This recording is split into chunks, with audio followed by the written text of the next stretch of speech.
Hi everyone, thanks for joining me today. It's Kylie from Studio4490 and this is my first card making video. We're going really simple today, just a one layer card and lots of Copic colouring. I'm using the Gorjuss Girl stamp set New Heights and I love this image, it's so beautiful. She is actually bigger than the average A2 size card, so I'm using my Prima stamp block to stamp her down. And I'm using the black licorice hybrid ink from My Favourite Things. This is actually my go-to ink because I can use it with watercolours or with Copic markers. And this way you can work with a combination of different mediums or just Copic markers or watercolours, and it minimises any chance of bleeding. So I think it's actually a great ink. I am now starting colouring the skin of this gorgeous little girl. I tend to try and start with the areas I'm not overly confident with. So for me, that is skin tone, hair colour, well actually all of it, because I am still a budding Copic artist. But I try, and really I think I'm improving, but it's all down to practice.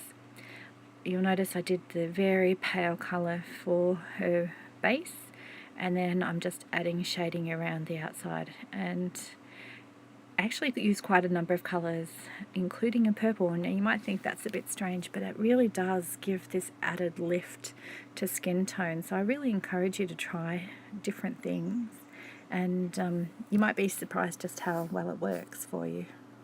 I'd also realised that my background changed slightly. When I first started, I stamped using the Stamper's Secret Weapon from Sizzix because it's a bit of cushioning and it just helps you get an even image with your stamp.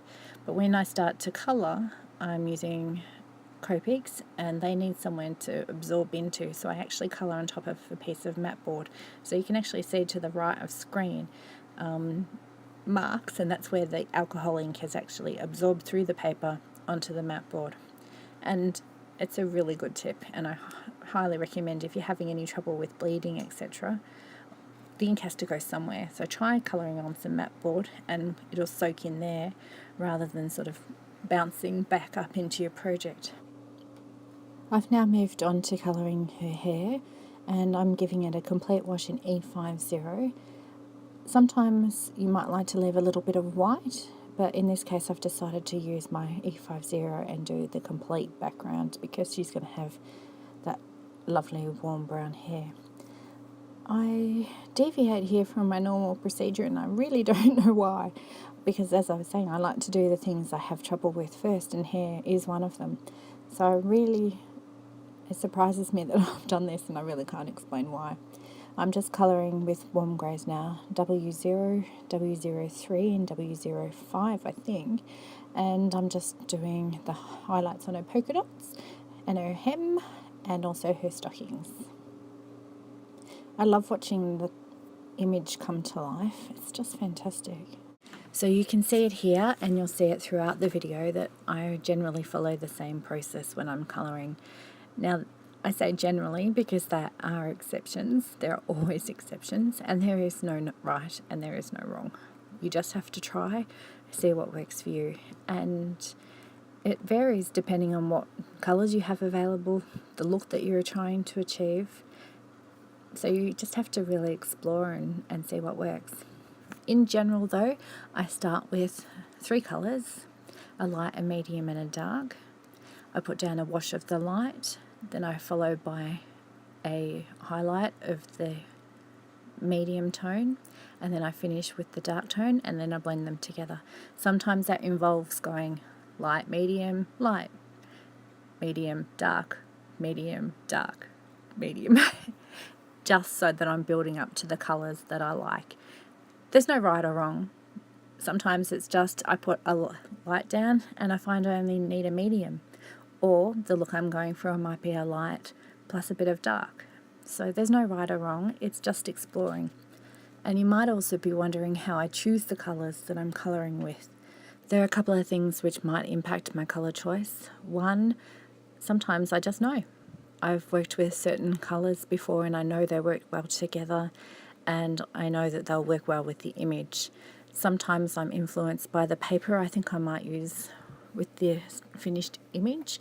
There might be a patterned paper or a certain colour of cardstock that I want to use, so that might impact my colour choice. Sometimes, especially if I'm colouring something that's quite different from my own style, or something that I'm lacking in confidence with, such as colouring little people, I'll be guided by the experts. This one, her packaging has a coloured example, and I've used that as my starting point. You don't have to copy it exactly. You can just be inspired by it. There's nothing wrong with that. You have to start somewhere, you have to learn somewhere. And so in this case, that's exactly what I've done. I've been inspired by the example on the packaging. As you become more confident, you can then spice things up a bit. Use different coloured pens for her hair or her dress, or, just see where it leads you. There's no right or wrong. Just have a play. Can you see those book pages coming along? Gosh, I was really happy with how they came along. That's just using the warm greys again, the wash of the W0, and then adding the darker shades. And I just think that they look really great. I'm really happy with them. And I just went over them again, just with another wash of the grey at the end, just to sort of tie them in all together. And then finally, I go back to the hair. What a novel concept, finishing what you started. It's really quite interesting. At this point, I thought, I really like the hair just as it is. I thought they were such pretty colours. I think this is E55, and I almost could have left it at that. And I think down the track I might actually try something like this again with the hair, where I only use these colours, because I think they look really pretty. It's really a soft look. It's lovely. But the addition of the other colours does lift it that little bit higher. The other thing I would also recommend, and I didn't do it at this point, but I do it later on as I'm colouring, I actually recommend that you move the image around when you're trying to do these nice soft flicks of the hair. It's easier to sort of put down your pen and flick away from you rather than try and flick towards you. You end up with a much thicker line. Now, if that's the look that you're going for, there's obviously nothing wrong with that. In my case, I really wanted nice soft flicks, and by not moving the paper, I don't think I quite achieved that. Look, there's nothing wrong, and it doesn't detract from the overall image. But as I said, having looked at it now, I think that's what I would like to do and what I would recommend others to do. Here's another case where I was saying I usually use the 3. In this case, I've gone for a 4th colour, a much darker colour, just for another little bit of pop, a bit of lift to the final look. Is it needed? No, look, it's not needed, but I do like how it looks. Just sort of finishes it off perfectly. I'm still learning this part with the final touch, but I quite like that. And then, because often people say when they're doing hair just to leave it with the flecks, so that you look like you have individual strands.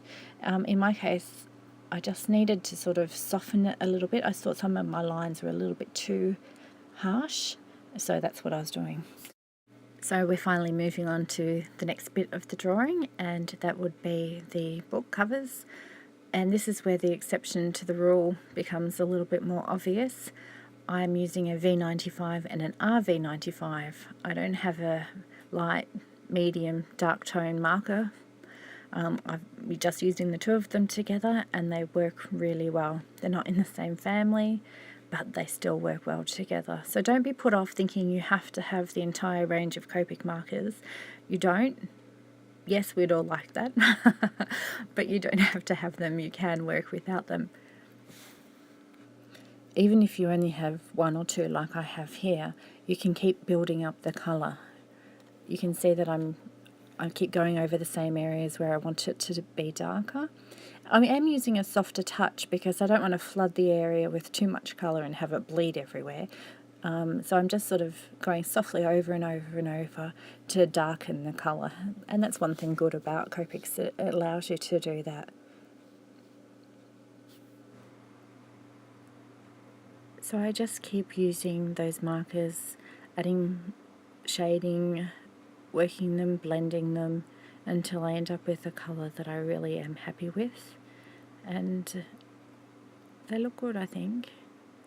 I was a bit worried. I've never just used the two like that before, but I think they turned out really well. Then I start to go onto the brown books. I've coloured the rest of these ones in shades of brown. I think it was E71, E77 and E79. Now, I don't have anything between E71 and E79, and there's quite a big gap. And so what you do in this particular case is you can do tip to tip colouring. So I put down my wash of the light colour, and then you can see I've applied my lighter marker to my darker one, and I've taken some of the colour onto that nib so that I can get a darker shade that's somewhere in the middle. And that's a really great technique for whether you've got lots of Copics or only a few, because you just have that ability to create more colours to work with. So in this case, I just kept tip to tip, colouring it off. You can also colour off any extra onto scrap paper if you don't need as much. In my case, I just moved on to a different book and did it that way. But I was able to get some blends that I was really happy with, some colours I was really happy with because of this technique. And don't worry, you won't harm your marker using this technique. The ink gets scribbled out as your colour. And if you have finished the area, just go to a side scrap piece of paper, scribble off the rest, and it will be returned to the normal colour.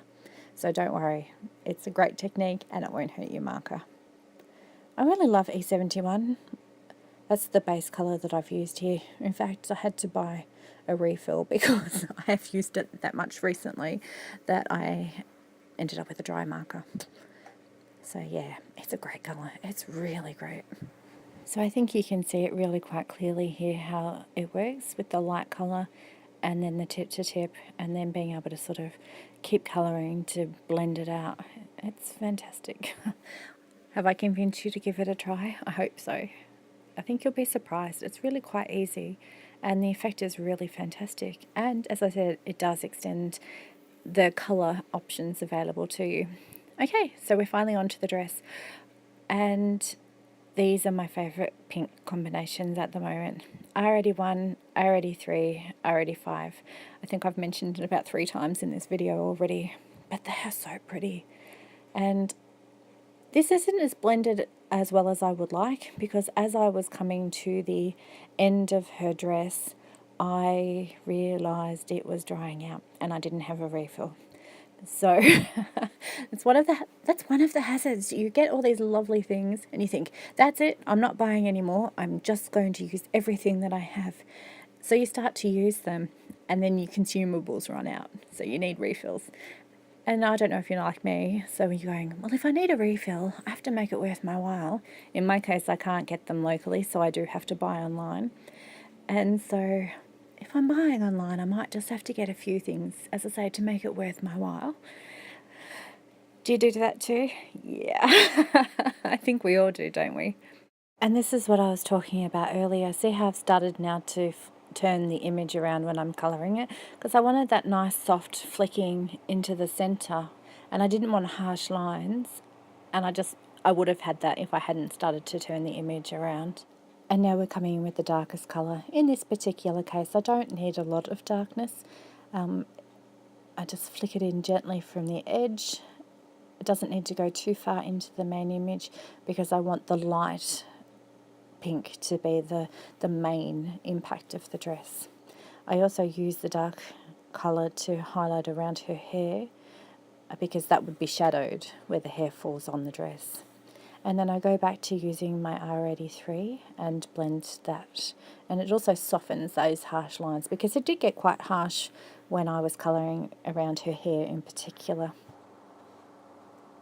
So you really just need to keep blending and blending and blending. So now I come in with my lightest colour with the idea that I can really blend it perfectly. But it's about now that I'm going, okay, I'm running out of ink. So I have to be careful now to make sure I've blended the entire image, but I can't necessarily be as pedantic as I might like to be because I know that my ink's not going to last through the entire image. So after I'd finished colouring it, I decided that I would make it the focal point of the card. Nothing else fancy about it. Folded the cardstock in half, trimmed it to size, and that was it. No sentiment. That can always be added later, or I can add it to the inside of the card. Simple, easy done. I did get some refills and topped up my markers and made some more cards, so if you'd like to see some variations of cards using this stamp, please go to my blog at www.studio4490.com and have a look. Thank you so much for watching. I hope you've enjoyed it. Bye.